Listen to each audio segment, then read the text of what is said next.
The boy stood barefoot on the edge of the dusty road, staring at the worn robes of the old man approaching from the distance. His clothes fluttered like tattered sails in the desert wind, and his walking stick tapped rhythmically against the earth. Children watched from windows. Elders whispered his name. He was known only as Baba, the saint of the hills. At 16, Armin was the only son of one of the wealthiest men in the province, a real estate magnate who spoke in numbers and slept beside vaults. Armin had grown up with silks on his skin, gold in his pockets, and emptiness in his heart. His days were filled with tutors and tennis matches, his nights echoing with the silence of a mansion too big to feel like home. He had heard of Baba before, who hadn't? The man who wandered from village to village, healing wounds, feeding orphans, whispering words that made even the hardest men weep. Rumors told of miracles, but Armin didn't believe in miracles. He believed in deals. Until that day, Armin's life changed not with a thunderclap, but with a question. That morning, after another fight with his father, this one over Armin's refusal to take over the family business, he stormed out of the estate, walking with no direction until he came upon the old road near the village. That's where he saw Baba. Baba, hunched and weathered, paused in front of him. The old man looked up with eyes that had seen more than lifetimes. "Are you lost?" Baba asked, not unkindly. "No," Armin snapped. "I just don't want to be found."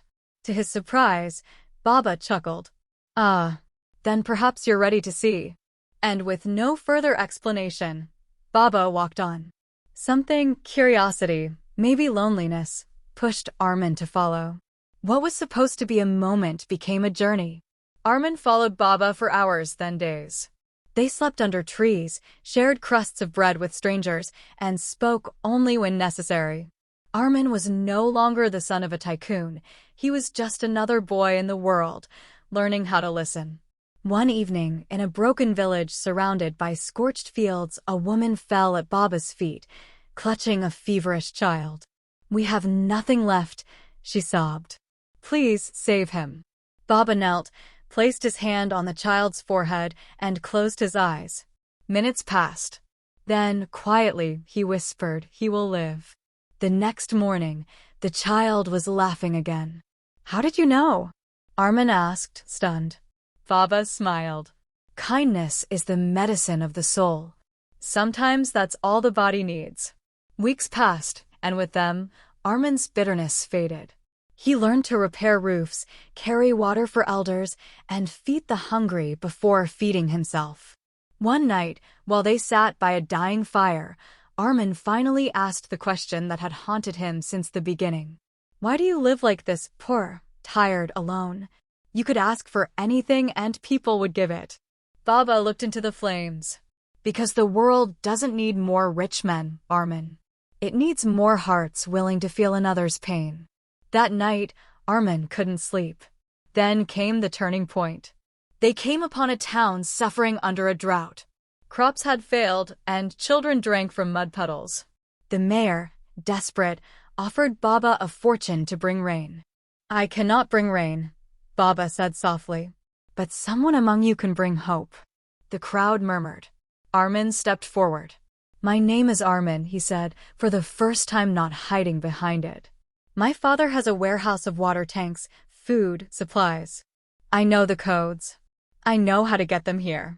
Baba placed a hand on his shoulder. "Then do it." And he did. Armin used his knowledge, his name, and even the fear of his father's reputation to rally trucks and workers. He watched the village drink, eat, and dance for the first time in months. He had never felt wealthier. But when his father arrived in a fury, demanding his return and furious over the unauthorized charity, Armin stood his ground. "I'd rather be a servant with purpose than a king with none." It was the first time his father saw him not as a child, but as a man. Years later, Armin became known as the young saint. He didn't wear robes. He didn't work miracles. But he brought change through wells, schools, and compassion.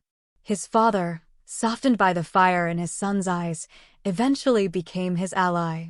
Baba disappeared as quietly as he had appeared. Some say he was a spirit. Others believe he was just a man. But for Armin, he was the beginning of everything.